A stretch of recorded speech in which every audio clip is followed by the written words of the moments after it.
নমস্কার বন্ধুরা, এ to Z scheme YouTube চ্যানেলে আপনাদের স্বাগত জানাই। চলে এসেছি আবারও একটি নতুন ভিডিওর সাথে। যেমনটা বলা হয়েছে যে প্রাইমারি স্কুলে চাকরির সুযোগ 45,000 শূন্য পদে ডিএলএডে ভর্তির আবেদন শুরু হলো।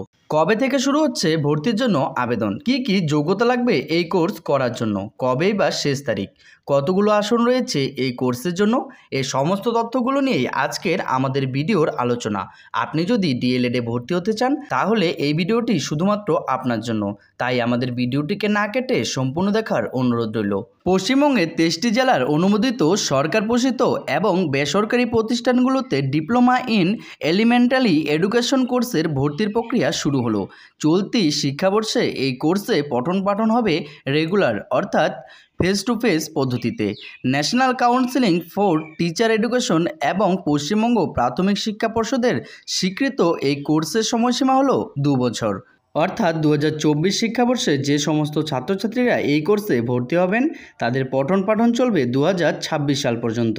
ভর্তি হওয়া ছাত্রছাত্রীরা এই কোর্সে উত্তীর্ণ হলেই প্রাইমারি টিচার ও স্কুল সার্ভিস কমিশনের আবার প্রাইমারি টিচার হওয়ার জন্য বিজ্ঞপ্তির ভিত্তিতে আবেদন জানাতে পারবেন। এই কোর্সে ভর্তি হওয়ার জন্য যে কোনো বিভাগে উচ্চ মাধ্যমিক উত্তীর্ণ ছাত্রছাত্রীরা মোট 50% নম্বর পেলে আবেদন জানাতে পারবেন। তপশিলি ও ওবিসি এবং প্রতিবন্ধী প্রার্থীদের উচ্চ মাধ্যমিকে পেতে হবে 45% নম্বর। ভোকেশনাল বিভাগের প্রার্থীদের জন্য আসন সংখ্যা বরাদ্দ করা হয়েছে।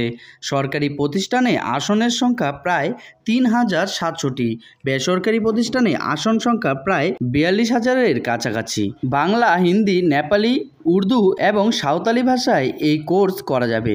পশ্চিমবঙ্গের ক্ষেত্রে বাংলা ভাষার জন্য আসন সংখ্যা সবচেয়ে বেশি। উচ্চ মাধ্যমিকে প্রাপ্ত নম্বরের শতকরা হার নির্ণয়ের উপর ভিত্তি করে প্রার্থী বাছাই করা হবে।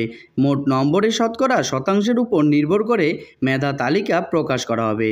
আগামী 10 জুন তারিখ থেকে 22 জুন তারিখ পর্যন্ত ভর্তি প্রক্রিয়া চলবে। সংশ্লিষ্ট বিষয়ের ক্লাস অর্থাৎ পঠন পাঠন শুরু হবে 8 জুলাই থেকে। ইচ্ছুক আবেদনকারীরা ইতিমধ্যেই জানেন এই প্রক্রিয়ার জন্য আবেদন গ্রহণ শুরু হয়েছে গত 16 মে তারিখ থেকে, যা চলবে 31 মে পর্যন্ত। অফিসিয়াল ওয়েবসাইটের মাধ্যমে আবেদন জানানোর জন্য প্রার্থীর নাম, ঠিকানা সহ বয়স, শিক্ষাগত যোগ্যতা, জাতিগত শংসাপত্র ইত্যাদি ডকুমেন্ট প্রয়োজন হবে। রেজিস্ট্রেশন প্রক্রিয়া সম্পূর্ণ হওয়ার পর সিস্টেম জেনারেটর আবেদনপত্রে সমস্ত তথ্য সঠিকভাবে পূরণ করে আবেদনপত্রটি সাবমিট করতে হবে। তো বন্ধুরা, এই ছিল 45,000 শূন্য পদে ডিএলএডে ভর্তি হওয়ার আবেদনের একটি গুরুত্বপূর্ণ আপডেট। ভিডিওটি কেমন হয়েছে কমেন্ট বক্সে অবশ্যই জানাবেন। তার সাথে আপনারা যদি আমাদের চ্যানেলে নতুন হয়ে থাকেন তাহলে আমাদের চ্যানেলটিকে সাবস্ক্রাইব করে পাশে থাকা বেল আইকনটি প্রেস করে রাখবেন, কেননা আমরা প্রতিনিয়তই আপনাদের জন্য আমাদের এই চ্যানেলে এই ধরনের ভিডিও আপডেট দিয়ে থাকি। দেখা হচ্ছে পরবর্তীতে আরেকটি নতুন ভিডিওর সাথে। ভালো থাকবেন, সুস্থ থাকবেন।